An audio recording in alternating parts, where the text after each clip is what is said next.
ఒక చిన్న సందేహం స్వామి. మానవుడు ప్రధానమా? దేవుడు ప్రధానమా? ప్రకృతి ప్రధానమా? కొంచెం తెలియజేస్తారా? చిన్న సందేహం, పెద్ద సందేహం అనేది ఉండదు. చిన్న జ్ఞానం, పెద్ద జ్ఞానం అనేది ఉండదు. చిన్న నిద్ర, పెద్ద నిద్ర అనేది ఉండదు. చిన్న కళ, పెద్ద కళ అనేది ఉండదు. చిన్న శరీరం, పెద్ద శరీరం అనేది ఉండదు. ఎందుకు? చిన్న పెద్ద రెండు. దేని సంబంధం?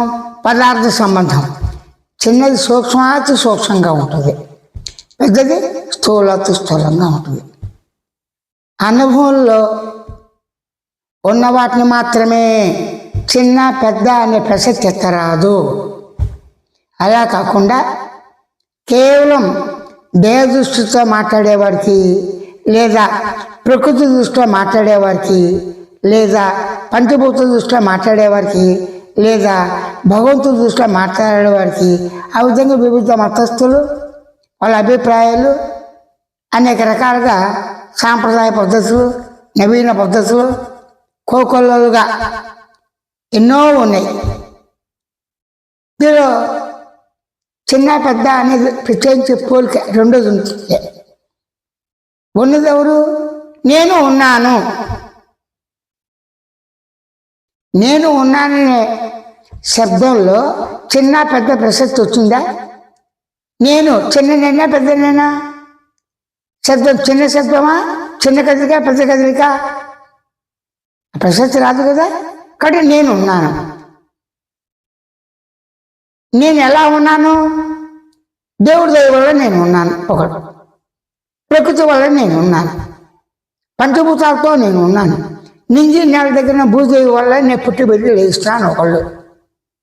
ఆ విధంగా ఇవేవి లేవు, ఆటోమేటిక్గా జరిగిపోతుంది అని వారి వారి వ్యక్తిగత అభిప్రాయాల అనుభవంలో ఉన్నప్పటికీ వాళ్ళు పొందిన అనుభవము అనేక విధాల పురుష ప్రయత్నంతో ఎంతో కృషి చేసి భక్తి, కర్మ, యోగ, జ్ఞాన విచారణాదుల్లో అవి స్థూలంగా కావచ్చు, సూక్ష్మంగా కావచ్చు, తత్వాన్వేషణలో సత్యాన్వేషణ చేసేవాళ్ళు, అసత్యాన్ని నిరాకరించేవాళ్ళు, వాస్తవం తెలుసుకునేవాళ్ళు, రకరకాల పద్ధతుల్లో సందేహాలు ఉండి సందేహం ఎవరికి వచ్చింది? నేనుకి వచ్చింది. ఎప్పుడు వచ్చింది? దేహ దృష్టితో మాట్లాడినప్పుడు సందేహం వస్తుంది. దేహ దృష్టి లేకుండా సందేహం వస్తుందా? రావడం అవకాశం లేదు. మనోదృష్టి, బుద్ధి దృష్టి ఉన్నా కూడా వస్తుంది. అంటే మనసు, బుద్ధి, చిత్తం, అహంకారం నేను నాది ఉన్నవాడికి ఖచ్చితంగా సందేహం వస్తుంది. ఆ వచ్చిన సందేహం పెద్ద చిన్న ఉండవు.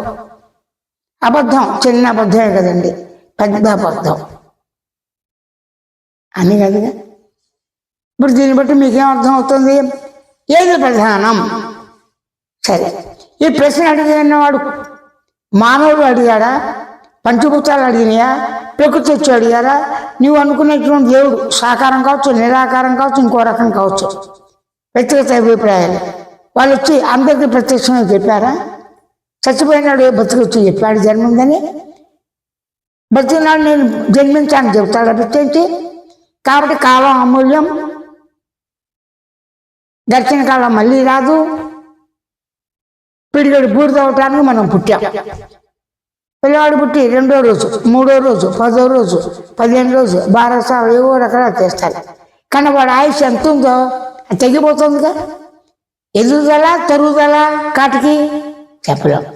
పుట్టిన వెంటనే చనిపోతారు, గర్భస్థులు చచ్చిపోతారు, 10 ఏళ్ళప్పుడు చచ్చిపోతారు, 10 రోజుల్లో చచ్చిపోతారు. ఇక్కడ చావు అనేది ఒక రకమైన నీతి, నిరంకుశత్వం. అంటే దానికి దయా దాక్షిణ్యాలు ఉండవు. ఎలా ఉంటాయి? ఆ టైం వచ్చినప్పుడు పిడిగుడు బూడిద అవటానికి సిద్ధపడాలి. కానీ రేపు అనేది నేడు, నిన్న, రేపు. ఇవాళ బాగున్నాను, ఓకే. రేపు బాగుంటాను, అంతవరకు ఓకే. నేను 100 సంవత్సరాల గ్యారంటీ శాస్త్రం ప్రకారంగా ఇవి ఉన్నాయి, అది ఉన్నాయి చెప్పినంత మాత్రం చేత బ్రతకాలం లేదు. చెప్పకపోయినా బతకచ్చు ఎక్కువగా. కాబట్టి మరణం అనేది మన చేతుల్లో లేదు, మనకి స్వతంత్రత లేదు. మరణం అనేది చచ్చినాడు బతికొచ్చి నేను చచ్చా అని చెప్పాలి. చెప్పడు. బతికినాడు నేను పుట్టానని చెప్తాడా? వాడు పుట్టాడని ఏడుస్తూనే వాడికి తెలుస్తుంది. శబ్దాల ద్వారా, రోగం ద్వారా మెల్లగా నేను పుట్టుకతోనే ఏడ్చాను, రేపు పెళ్ళి ఎంత నా పిల్లలు అంతే, మా అమ్మ నన్ను ఎంతో చూసింది, నాన్న ఎంతో చూశారు, వీళ్ళు వాళ్ళ బంధుమిత్రులు చూశారు, ఆ జ్ఞాపకాలు ఉంటాయి అంతకి. పైగా తన ముందు చనిపోయినా కూడా సృష్టి ఉంది. తాత చచ్చిపోయినా ఉంది, తండ్రి పోయినా ఉంది, కొడుకులు పోయినా ఉంది. అంటే మూడు చూస్తాడు. ప్రతి మానవుడు ఏదో దశలో అన్నీ చూస్తాడు. చేతిలో కావచ్చు, ఇంకోటి కావచ్చు. అలా కళ్ళు కూడా అంతే, వస్తూ పోతూ ఉంటాయి. మెలుకులో కళ వచ్చి పోతుంది. మెలుకులు అంటే జాగ్రత్త. వర్తమానంలో ఉన్నాం మనం ఇప్పుడు. వర్తమాన కాలం అనేది లేదు ప్రత్యేకించి. చూడు, వర్త 2 అక్షరాలు వా అనేటికి గడిచింది. అంటే వర్తకాలం ప్రారంభంలోనే గతం అయిపోతుంది. ప్యాసివ్ వాయిస్ అంటారు, జరిగిపోయిన కాలం. అంటే వర్తమానం జరుగుతుంది. ఆ జరిగింది మళ్ళీ ఏమవుతుంది? జ్ఞాపక రూపంగా ఉండి నిన్న బాగుంది, ఇవాళ బాగుంటే బాగుండు, ఈ రెండు వచ్చి రేపు కూడా బాగుంటే బాగుండు అంటాడు.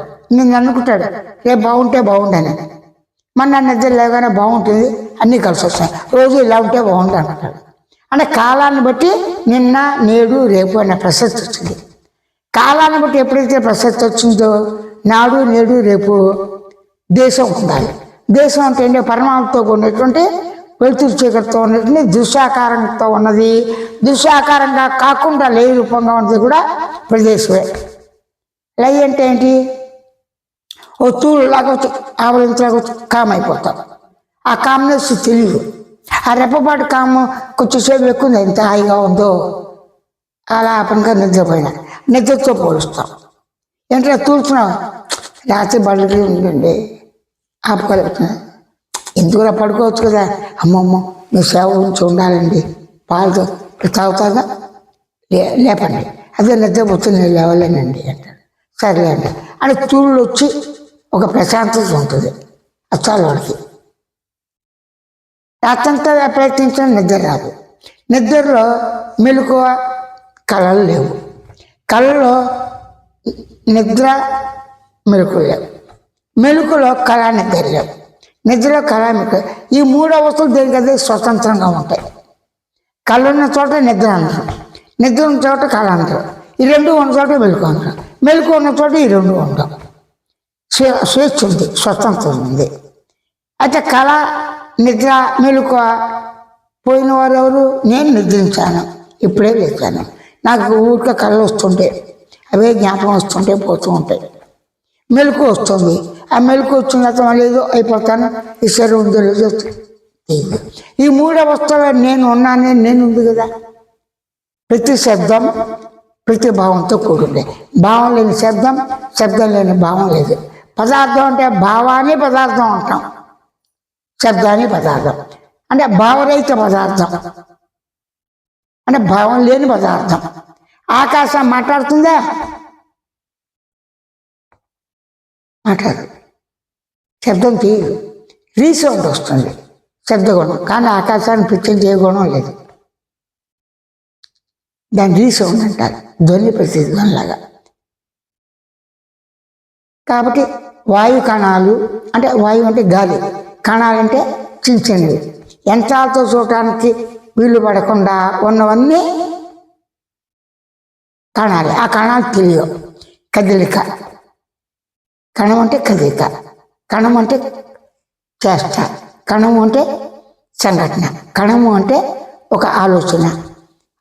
ఒక ఆలోచన వెంట ఆ క్రమంలో అనేక ఆలోచనలు, ఒక సందేహంలో అనేక సందేహాలు, ఒక ఊహలో ఇంకో ఊహ వస్తుంది, ఒక మంచి పనితో ఇంకో మంచి పని చేద్దామనిపిస్తుంది. ఒక చెడు చేసేప్పుడు ఇది బాగుంది అడ్డంగా ఇంకో చెడు సర్టిఫికెట్లో చూద్దామనిపిస్తుంది. కాబట్టి ఈ 2 ఆ క్రమంలో ఎదిగిపోతూ ఉంటాయి, సుఖ దుఃఖాలు.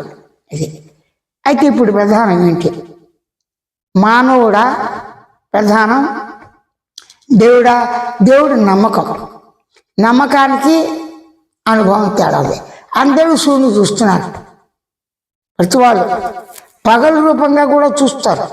ఎంత ఇదైనా కారు చీకట్లైనా గాఢంతకారం అవదు, వెలుతురు ఉంటుంది.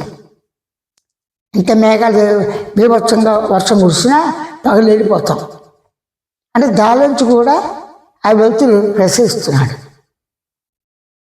అదే వెలుతురు వర్షపు చినుకులు, మంచు బిందువులు, మేఘాకారం వచ్చేప్పుడు వాటి యొక్క పరివర్తన పొంది ఇంద్రధనుసుగా వస్తాయి. అంటే పగలు పగలుగా తెలుస్తుంది, రాత్రి రాత్రిగా తెలుస్తుంది, కలగా తెలుస్తుంది. అన్న నేను మూడు నేను లేవు కదా, ఒక నేను మూడో వస్తువులో తిరుగుతుంది కదా. నిద్రపోయినప్పుడు కళ రాదు, కళ ఉన్నప్పుడు నిద్ర రాదు. ఆ విధంగా ఇందాక అనుకున్న ప్రకారంగా కాబట్టి స్వేచ్ఛ ఉంది. అది కళ, నిద్ర, మెలుకుకి నీ దేహానికి సంబంధం ఉందా లేదా? దేహం లేకుండా నేను నిద్రపోయాను ఎవడని అంటాడా? దేహం లేకుండా నేను మనసును, బుద్ధిని, చిత్తం, అహంకారం నా దేహం నాది అంటాడా? అంటారు. కానీ నేను నాది అనే భావన ఎక్కడైతే సహజంగా తనకున్నదో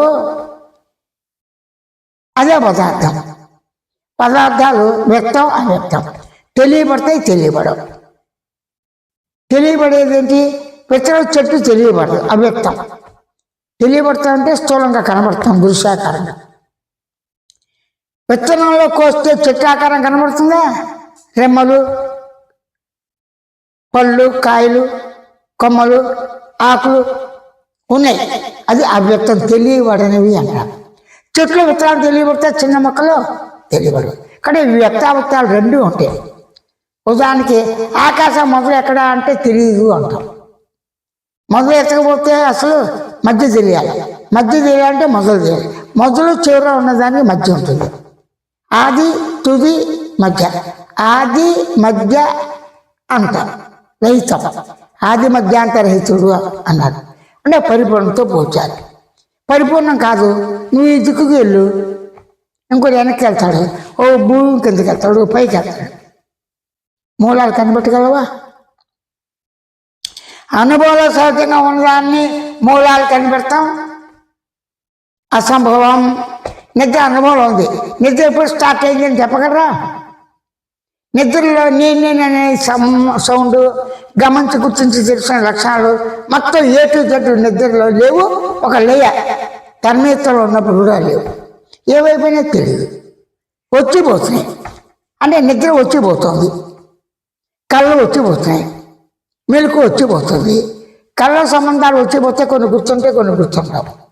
నిద్రలో ఉన్న సంబంధం గుర్తున్నా లేకపోయినా ప్రతివాడు నాకేమీ తెలియదు, జడంగా పడి ఉన్నాను. నిద్రలో జడంగా తమస్సులో ఉన్నాను. కానీ ఒక ప్రశాంతత ఉంది.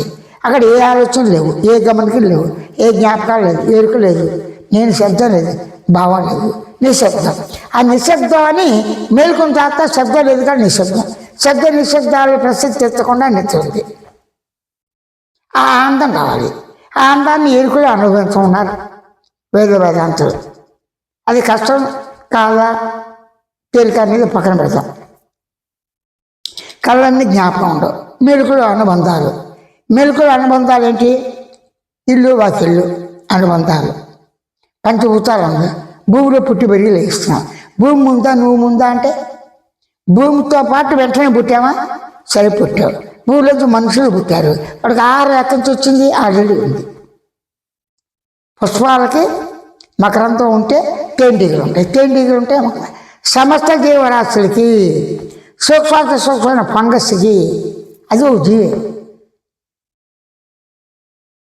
అంటువ్యాధులు, వైరస్, కరోనా ఏవో చెప్తుంటారుగా, అవి సూక్ష్మమైన కణాలు, అవి జీవరాశి. అది దోమలు, క్రిమి కీటకాదులు, వృక్షాలు, పక్షులు, జంతువులు, జలచరాలు అంటే సముద్రం ఉన్నవి, భూమిలో ఉన్న పాములు, ఇవి మెటల్స్, వాయు కణాలు, వాయువు అంటే చల్లదనం, వేడి గాలి, అగ్ని కణాలు, రకరకాలుగా భూమి కణాలు అన్నీ కలిసి ఒక ఆకారంగా అయినప్పుడు భూమి. నింగి నేల. నింగి అంటే ఆకాశం పరిపూర్ణం. నేల ఎక్కడుంది? భూమి. భూమి ఎక్కడుంది? ఆకాశం. భూమి కొన్ని వేల రెట్లు సూర్యుడు ఉన్నాడు, దానికి కొన్ని వేల రెట్లు ఇంకా ఉన్నాయి. అలా ఉంటూనే ఉన్నాయి, ప్రతి కారణంలోనూ ఉంది. కానీ ఇవన్నీ కూడా వచ్చిపోతున్నాయి. వచ్చిపోయేవి సత్యం కాదు. వ్యవహార జ్ఞానంలోనే సత్యం. నాకు 82 ఏళ్ళు, మీకు 64 ఏళ్ళు అంటే గ్యారంటీ పుట్టారు. రేపు క్షణం చెప్పలేం కదా, అందరికీ ఇలా జరగాలని లేదు కదా. కాబట్టి రేపు అనేది క్షణం మారుతూ ఉంటుంది. ఇది క్షణానికి ఒక సంఘటనతో రకరకాల ఆలోచనలు వస్తాయి. ఒక సంఘటనలో ఒకళ్ళు పోతే కలిసి వస్తుంది, ఒకళ్ళు ఉంటే కలిసి వస్తుంది, తెలియదు. కానీ ఇవన్నీ తెలియదు కాబట్టి అజ్ఞానంతో వచ్చారు. ప్రస్తుతం మనకి ఏది ప్రధానం? ప్రశ్నించినాడు సందేహం, చిన్న సందేహం పెద్ద సందేహం అన్నవాడు ఎవరు?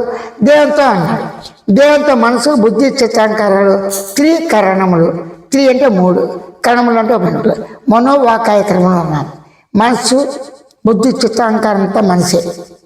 మనసు వాక్కు కాయం అంటే శరీరం. ఈ 3 ఉంటాయి. ఈ 3 ఉన్నప్పుడు అన్ని బంధాలు ఉన్నాయి. ఈ 3 రమణ లేదు, బొమ్మ లేదు.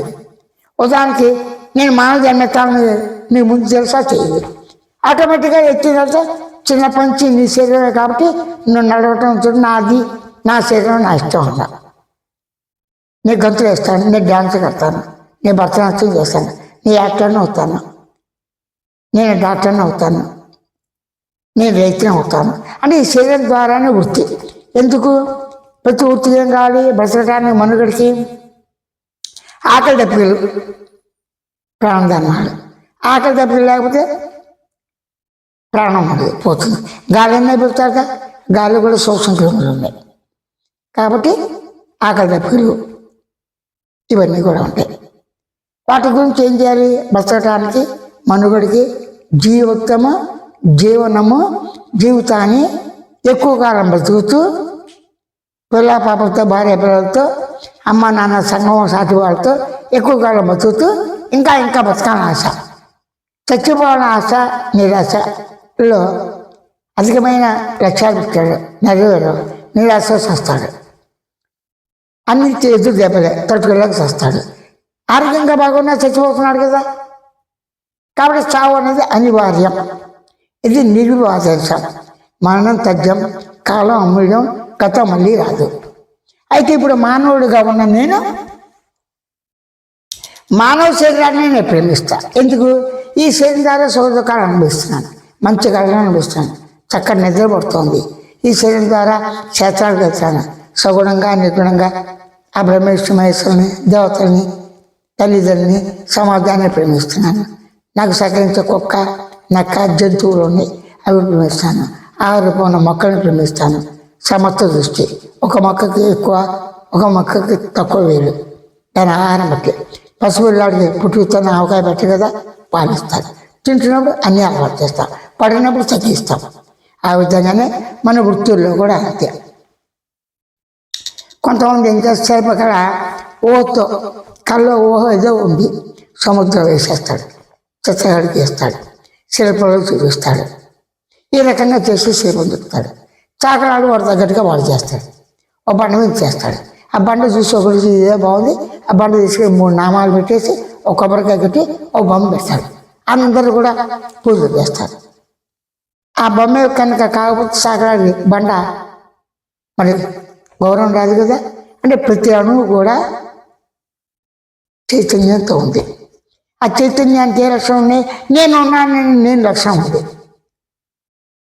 నేనున్నాను గమనించి గుర్తించి తెలుసుకునేవాడిగా. ఏం చెప్తాను? గమనించేవాడిగా స్వయం గమనికతో, గుర్తించేవాడిగా స్వయం జ్ఞాపకంతో, తెలుసుకునేవాడిగా స్వయం ఎరుకతో, సామాన్య జ్ఞానంతో ఎవరికి వారే స్వయంగా ఉన్నాం. అంటే నేను మీరు అందరం ఎవరికి వారే స్వయంగా ఉన్నాం. గమనించుట, గుర్తించుట, తెలుసుకుంటా, భావించుట, కదులుట, స్థూలంగా ఉంటాం, సూక్ష్మంగా ఉంటాం, సూక్ష్మంగా ఉన్నాము అని ఈ దేహం ఉంటేనే మనకి ప్రశ్న ఆన్సర్లు వస్తున్నాయి. ప్రధానం ఏంటి? దేహం.